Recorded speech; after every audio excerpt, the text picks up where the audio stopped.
dengar suara saya? Bisa Pak, bisa ya.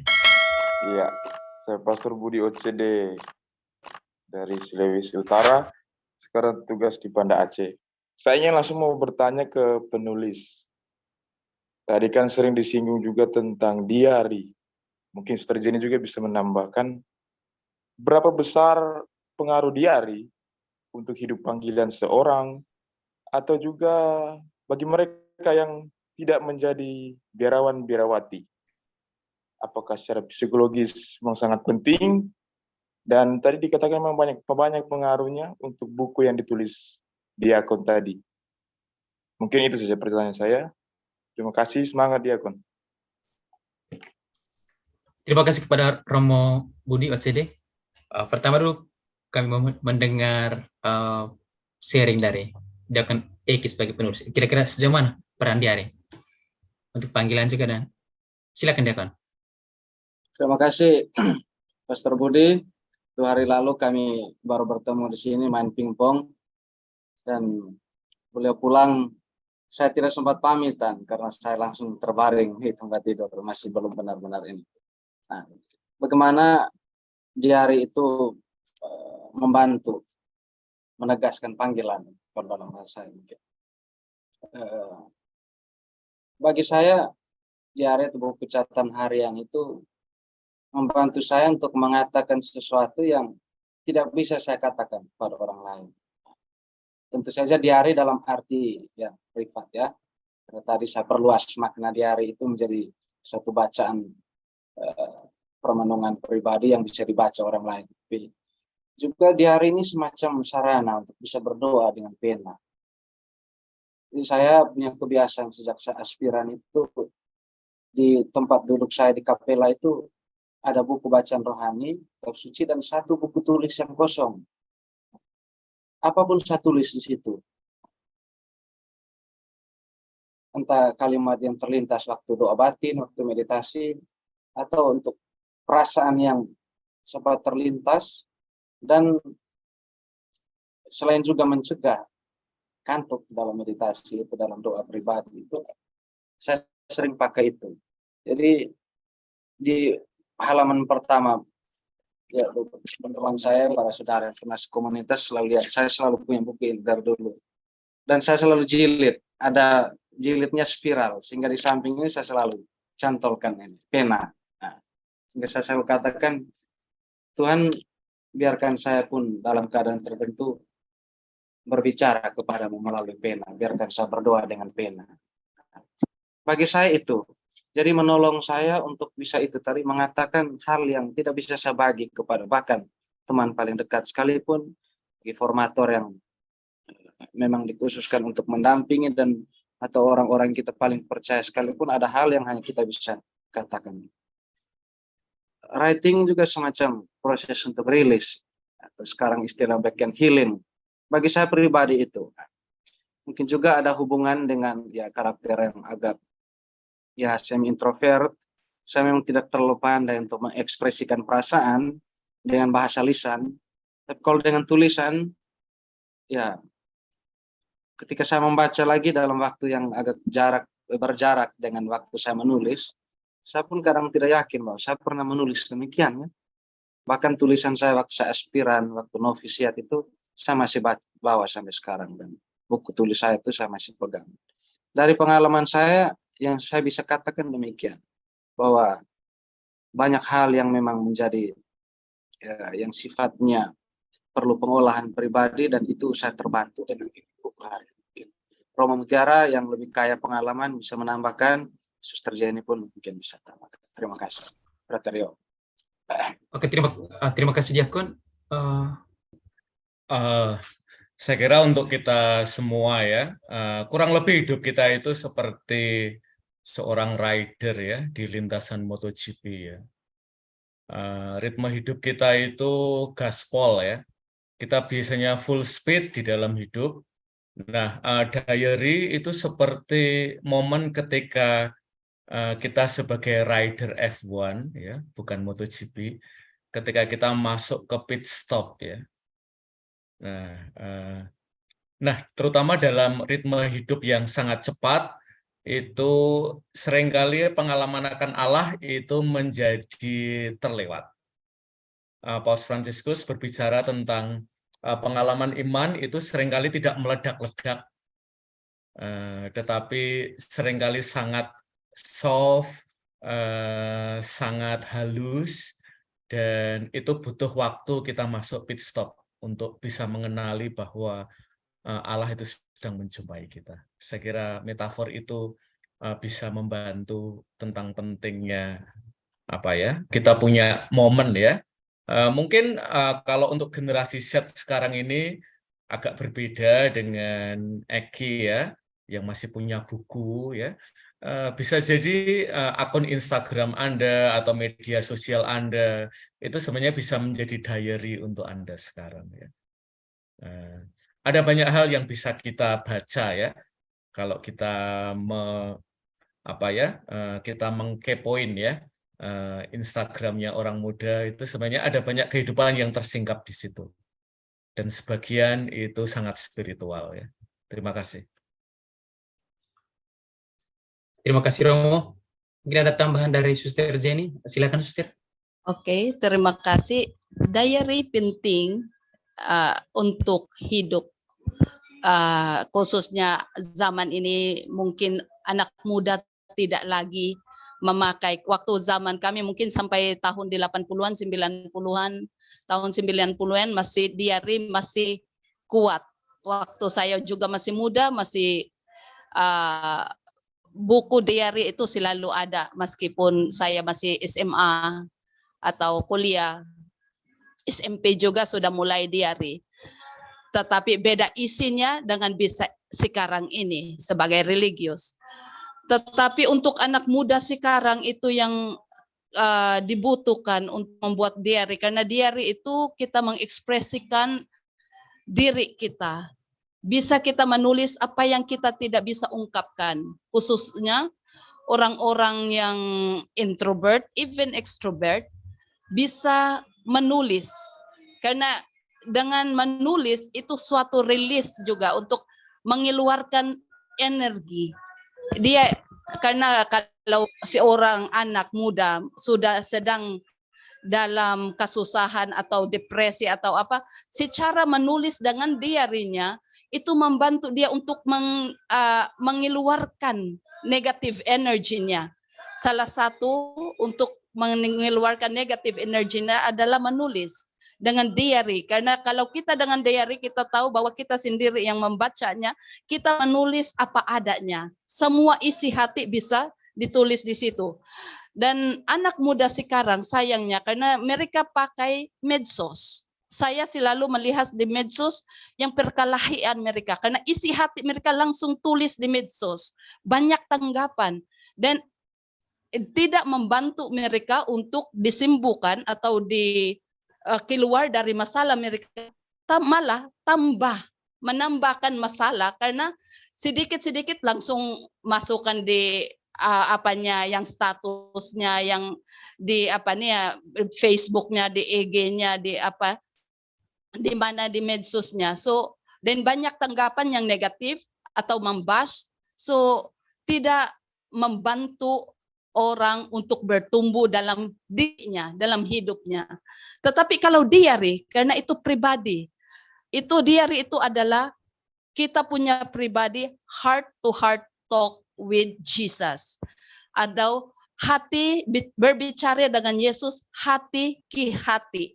So karena itu diary membantu, kalau kami di dalam sini panggilnya journal, dan kalau di diakon buku harian. Tetapi kami journal dan diary kalau orang-orang awam di luar sana. So itu yang isi hati kita, semua isi hati kita bisa berbicara, keluarkan, curahkan kepada Yesus melalui diary itu, dengan tulisan itu.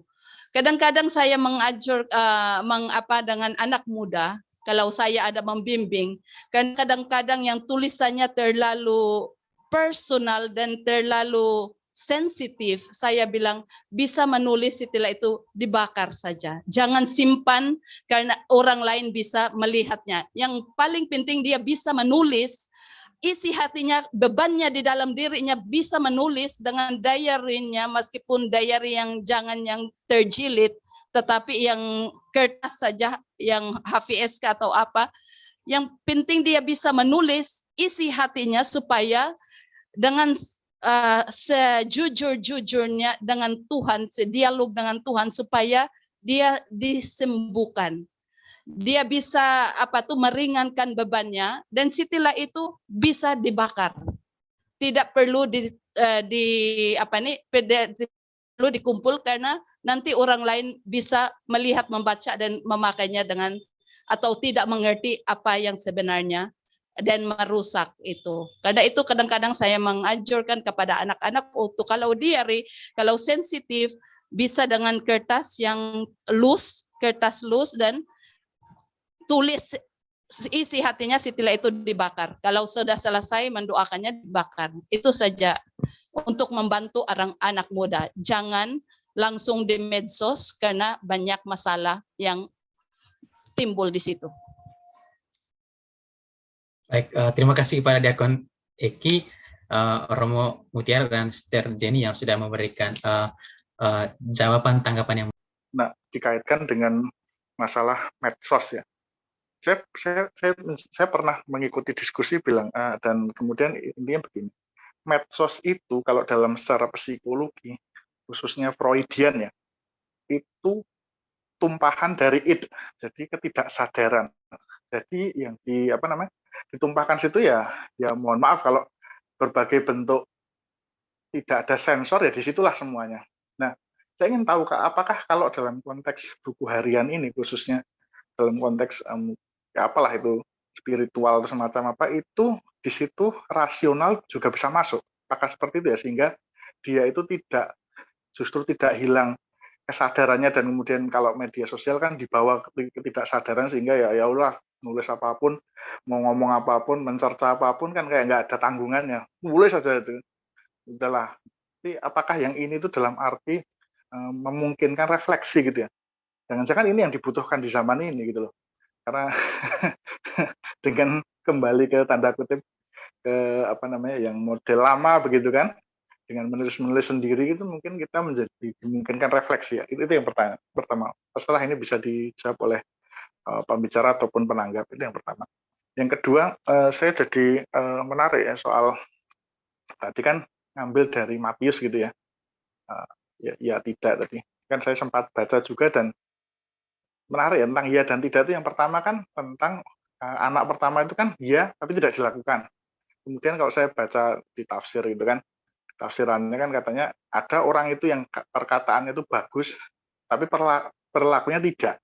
Jadi ngomongnya bagus sekali, sudah pakai bapak dan lain-lain halus sekali, tapi perilakunya ternyata tidak dilakukan.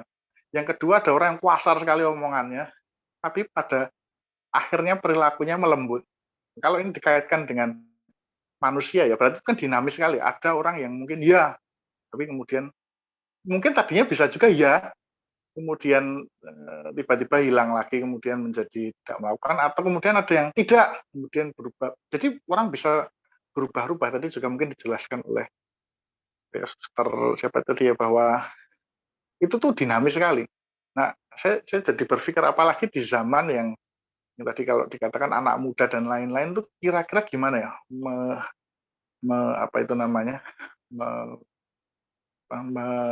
kemudian memungkinkan dinamika ini bisa di manajemen lah kira-kira semacam itu. Itu seperti apa ya kira-kira, sehingga ya kan kemudian kalau itu kan terus-menerus berubah kan ya nggak anu juga itu seperti apa. Dan mungkin yang terakhir tadi kan dikutip ini ya dokumen Evangelii Gaudium itu ya tahun 2013 nggak salah itu kan. Itu di situ kan ada penekanan soal sebenarnya antara yang nyata dengan yang tidak nyata juga. Jadi kalau nggak salah di bagian awal itu disebutkan kalau ada orang yang meninggal dekat dan lain-lain itu nggak pernah jadi heboh gitu kan. Tapi kalau ada saham dan lain-lain ya mungkin itu kan nggak nyata, cuman grafik-grafik gitu. Wah itu hebohnya luar biasa. Dan kalau ini saya jadi berpikir kalau dikaitkan dengan zaman sekarang itu kan yang viral itu yang menjadi ini ya yang menjadi patokan ya, viral pokoknya yang viral. Yang nggak viral tuh padahal mungkin kadang-kadang itu nggak, padahal itu yang lebih penting mungkin ya, itu nggak dianggap gitu loh. Baru ketika viral, padahal kan viral tuh mengharuskan beberapa prasyarat kan, tidak mudah itu orang menjadi viral, harus aneh-aneh biasanya. Nah, terkait dengan situasi semacam ini bagaimana ya, misalkan kalau di situ Paus Fransiskus mencoba bahwa kita harus membalik itu kan, itu kira-kira gimana ya di zaman viral itu yang apa itu namanya menjadi hukum rimbanya gitu kan, kemudian kita bisa mengetengahkan kesadaran tentang yang selama ini hilang tadi. Ya, seperti apa mungkin yang dari pengalaman pembicara ataupun dari penanggap, mungkin itu aja. Terima kasih. Saya kembalikan Baik, moderator. terima kasih untuk 3 pertanyaan dari Mas Nurudin. Saya beri kesempatan dulu kepada penulis, kepada Diakon Eki untuk memberikan komentar tanggapan terhadap ke 3 pertanyaan ini. Silakan Diakon. Baik, terima kasih. Petrio nanti mohon ingatkan saya untuk 2 pertanyaan yang lain ya. Saya berhasil menangkap 1 mengenai ya dasar biblis yang juga menjadi inspirasi. Maaf saya ini sambil menggigil, mata agak merah ini. Nanti Romo Mutiara bisa bantu 2 pertanyaan lain supaya beban saya jangan bertambah. Nah, mengenai apakah bisa sebuah dinamika itu mengenai kadang kita bisa menjawab ya tapi sesekali tidak, apakah bisa di manajemen atau semacam bisa diberi satu kepastian bahwa kalau kita sudah ya itu ya di situ sudah kita berteguh pada ya itu, kalau tidak ya komit yang kata tidak itu. Nah tadi disampaikan kadang ada yang memang bisa bicara bagus tapi tidak bisa buat, ada juga yang sebaliknya, tapi puji Tuhan ada yang dua-duanya bisa, tidak bisa bicara dan tidak bisa buat, ataupun bisa buat dan bisa bicara. Kalau dalam analogi Injil tadi itu kan itu sebetulnya menggambarkan tentang ya nanti bisa ditambahkan juga di sini ada Pater Markus ahli kitab suci supaya kata apa exegesinya lebih tepat. Tapi bagi saya yang paling penting kan Tuhan katakan yang melakukan apa yang Bapaknya kehendaki itu yang mana, anak sulung atau anak bungsu. Kalau kita mau lihat ya sebetulnya dua-duanya tidak. Dan itu juga yang Tuhan katakan, dua-duanya tidak melakukan apa yang dikehendaki. Tapi yang paling penting di sini adalah sebetulnya bagaimana konsekuensi dari 2 keputusan itu. Baik ya maupun tidak kan bukan sekedar 2 jawaban yang berbeda, tapi juga mengandung 2 konsekuensi yang berbeda. Inilah yang mungkin membentuk atau boleh mengarahkan bagaimana kita punya dinamika dalam mengambil satu keputusan, dalam menjalani sebuah pilihan, kita kerap bergulat pada itu. Ketika kita memilih ya, tapi pada saat yang sama kita mengatakan tidak pada pilihan yang lain. Ketika kita mengatakan tidak, pada saat yang sama kita mengatakan tidak mengatakan ya pada jalan yang lain. Ini dia, dan yang perlu diingat tadi mengenai itu, 2 konsekuensi yang dihasilkan dari hal itu. Dari ya, konsekuensinya apa? Dari tidak, konsekuensinya. Mungkin itu yang mungkin saya bisa tanggapi mengenai tumpahan ketidaksadaran dan apa kekaitan diari dan medsos itu dari aspek Freudian. Saya minta bantuan Romo Mutiara untuk menambahkan. Terima kasih. Ya. Oke, terima kasih Diakon untuk tanggapannya. Selanjutnya saya ingin memberikan kesempatan kepada Romo Mutiara untuk mengomentari 3 pertanyaan tadi. Silakan. Yang saya suka ya, Tuhan itu ketika memanggil kita, dia tidak memberi kita GPS ya, Global Positioning System ya. Kalau Tuhan itu memberi GPS, itu jalan kita udah jelas ya, belok kiri, kanan, lurus, dan seterusnya.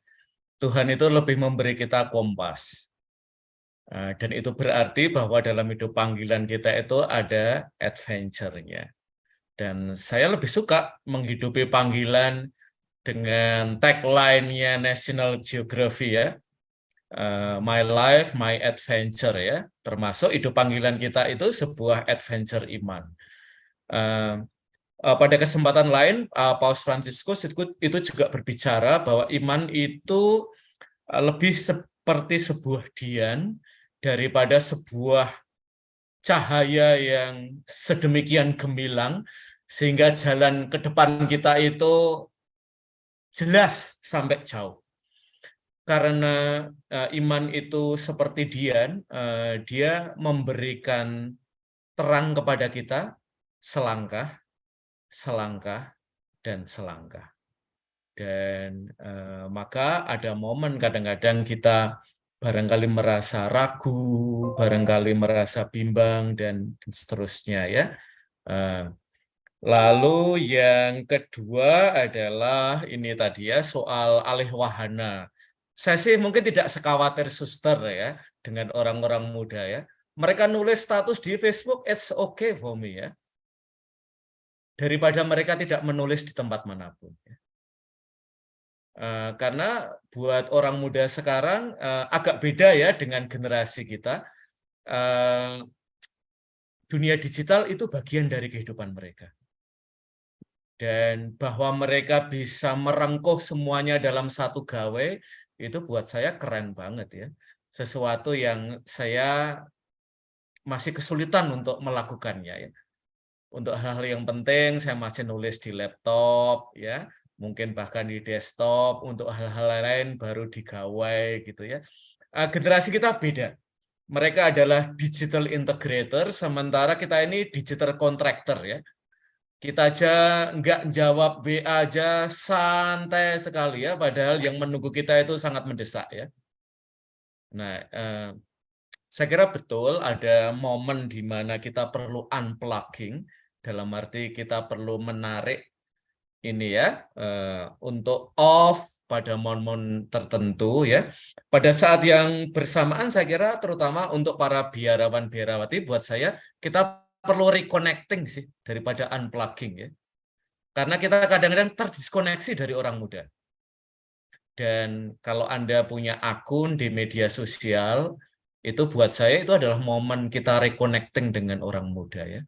Agar gap kita dengan mereka itu semakin menipis ya. Lalu yang ketiga, media sosial itu punya prinsip likability ya. Dan saya kira banyak romo ya, termasuk yang suka nulis ya. Kadang-kadang yang tulis nggak mutu-mutu juga ya, tapi viral ya. Atau agak fundamentalis ya, itu pengikutnya banyak ya di antara orang Katolik ya. Saya bukan tipe teolog yang kayak gitu ya, karena buat saya itu murahan. Prinsip saya kira gereja dalam bermedia sosial itu tidak terutama likability, like, viral, bukan itu ya, tapi amin. Harus sampai pada pengalaman amin ya. Saya kira itu yang dikatakan oleh Paus Fransiskus tentang kehadiran kita di media sosial ya. Saya kira itu aja jawaban dari saya. Terima kasih. CEO-nya Apple, Steve Jobs. Yang kedua CEO-nya Facebook yang sekarang bertransformasi menjadi Meta. Untuk bagaimana cara mereka menjawab ya, generasinya Steve Jobs itu kalau dalam buku-buku motivasi itu ada dalam generasi Stephen Covey ya. Yang sangat terkenal dengan first things first ya. Dahulukan yang utama. Ketika kita sudah menemukan yang utama, yang lain-lain itu akan mengikuti yang utama itu ya. Nah, dalam sebuah pidato kelulusan di Stanford University, Mark Zuckerberg itu CEO-nya Meta, dia berbicara sesuatu yang agak berbeda dari Steve Jobs. Dia mengatakan bahwa generasi Z, generasi yang lebih muda ini, mereka tetap menganggap penting tujuan hidup dan seterusnya. Tetapi tujuan hidup itu dari waktu ke waktu akan dicek lagi. Apakah perlu dikoreksi, apakah bahkan perlu diganti ya. Maka nanti jawaban ya itu terutama untuk generasi yang lebih muda berbeda daripada generasi yang lebih senior ya, termasuk yang dalam hidup keluarga, dalam hidup panggilan yang lain ya.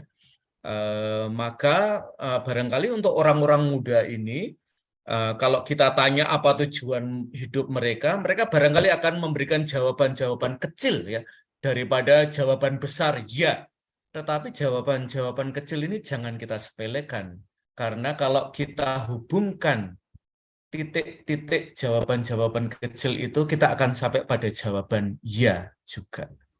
Jadi saya kira orang muda sekarang memberikan jawaban ya dengan cara yang berbeda daripada generasi yang lebih terdahulu ya. Dan saya kira kita perlu mengapresiasi misalnya orang muda kalau ditanya komitmen jangka panjang, barangkali mereka akan bertanya ya, apakah boleh setahun dulu, 2 tahun dulu. Dan kalau saya sih, mengapa tidak? Karena 1-2 tahun itu juga jawaban ya. Ya. Terima kasih. Oke, Suster, Bapak Ibu sekalian, Profisiat saya ucapkan kepada Diakon Eki, saya biasa manggilnya Frater Eki ya. Baru pertama ini kita ketemu ya, Frater.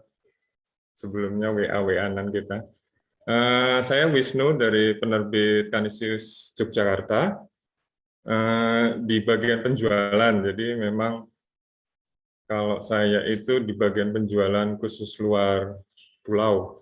Jadi sebenarnya yang berkompeten untuk hadir di sini tim marketing, tapi karena ada acara di hari yang sama dan jam yang sama, sehingga saya mewakili. Untuk itu terima kasih kepada Diakon Eki yang sudah mempercayakan penerbit Kanisius sebagai buku perdana ya, Diakon. Jadi untuk di Kanisius sendiri, kalau para Bapak Ibu Pastor Suster sekalian yang ingin membeli buku ini, memang kami ada website di kanisiusmedia.co.id. Bisa nanti setelah acara ini mungkin bisa mengakses. Itu untuk internal kami juga ada member KRC, itu ada diskon khusus, itu untuk internal juga. Tetapi kami juga ada bermitra dengan rekanan. Itu ada toko buku Gramedia, ada reseller, lalu ada toko buku rohani di bawah keuskupan di masing-masing pulau, saya rasa ada ya. Dan lebih cepat lagi nanti bisa menghubungi saya langsung. Nanti akan saya ketik di chat ini. Seperti itu. Sehingga tadi saya juga mengikuti ya dari awal diskusi ini, kok rasanya pada ingin menunggu buku lanjutan ini, Diakon Eki. Jadi setelah menjawab ya itu, dari pertanyaan-pertanyaan ini kok saya menangkap ada keinginan yang muncul untuk membuatkan buku berikutnya. Jadi kami tunggu nanti untuk buku selanjutnya di penerbit Kanisius Jogja. Jadi untuk harganya sendiri, Bapak Ibu sekalian, Pastor Suster, itu harganya 95.000, jadi nanti akan ada diskon khusus. Nanti lewat kontak saya, nanti akan saya chat setelah ini. Begitu dari saya, Wisnu Kanisius. Sekali lagi Profisiat atas buku berjudul Setelah Menjawab Ya. Saya rasa nanti ini sebuah pertanyaan refleksi dan memang buku ini wajib kita baca bersama untuk menggali lagi, merefleksikan kehidupan kita yang sudah berjalan. Terima kasih pada Frater Rio. Mutiara yang saya kasih, Suster Jenny, saudara-saudari, para pastor, senior saya dalam Karmel, para pendidik penjasa, para formator, dan semua saja. Saya sejak awal selalu meyakini bahwa yang bisa saya berikan adalah apa yang saya terima dari ordo, dari gereja. Apa yang mungkin ada hal baik yang saya bagikan, itu pun apa yang saya terima dari kebersamaan dalam persaudaraan dalam Karmel. Kalaupun dalam perjalanan buku ini menjangkau banyak orang, saya selalu meyakinkan diri saya bahwa ini adalah berkat yang saya bagikan, berkat pesan yang saya terima, yang saya hidupi dalam UCD, inilah juga yang saya bagikan. Dan ketika selalu ingin memperkenalkan buku ini, saya selalu katakan, saya tidak sedang mencari uang untuk OCD, tapi saya sedang berbagi pesan, berbagi berkat untuk apa yang telah saya terima dari OCD. Saya meyakini betul ungkapan Latin yang lama, yang tua sekali, yang sering juga saya ulang, nemo dat quod non habet. Kita tidak bisa memberi dari sesuatu yang tidak kita miliki. Perlu memiliki sesuatu dulu, dan dari situlah kita baru bisa berbagi. Tidak tunggu banyak dulu baru kita bisa berbagi, tapi bagilah dari apa yang kita sudah miliki. Seperti kata Paus Fransiskus, jangan memberi karena kamu memiliki banyak, tapi memberilah karena kamu telah banyak menerima. Itu saja, terima kasih untuk para saudara. Luar biasa partisipasi malam ini. Ini menjadi dukungan support yang luar biasa bagi saya untuk terus berkarya, untuk terus melayani, untuk terus memberi berkat dari berkat yang telah saya terima. Terima kasih, Pak Trio, saya kembalikan. Adalah orang-orang yang menjawab amin terhadap panggilannya. Dan saya kira banyak orang muda dipanggil untuk menjawab panggilan Allah sebagai influencernya. Dan ini hanya bisa kita lakukan kalau kita tidak withhold, tetapi segera memberikan jawaban ketika dia mengajukan pertanyaan kepadanya. Terima kasih.